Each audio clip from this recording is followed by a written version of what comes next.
好，來看這幾天來是小煞安尼爆出醫美診所偷翕案的代誌，其中佇台南建醫明的這個分店嘛來查到監控的設備。這建醫明呢，佇屏東市的分店，屏東縣的衛生局，佇10到12是連續2天攏要去甲稽查，也毋過這診所煞攏無開門，一直等到昨下晡，總算是聯絡到這個負責人，今仔日早起入去甲稽查，目前是無發現任何違法的設備。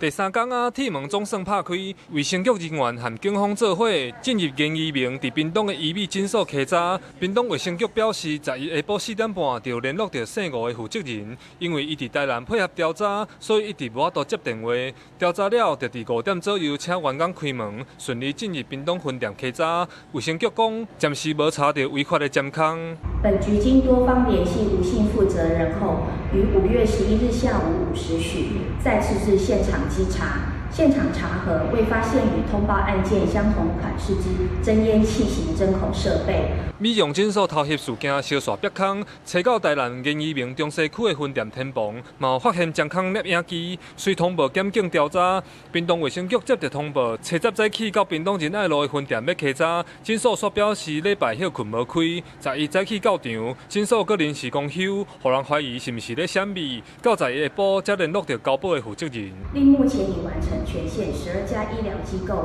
及1家美容媒體業者查核作業，皆未發現有針孔設備，後續仍將持續擴大追蹤調查。衛生局說明，建醫明屏東分店的1樓是共負責人的眼科診所，6樓有眼科的開刀室，攏是合法的醫療機構。美容診所內底4間房間嘛無發現監控。衛生局呼籲民眾若拄到溫書的侵害，會當趕緊通報衛生局，也是卡1950消費者服務專線尋求協助。記者柯炳哲，屏東報道。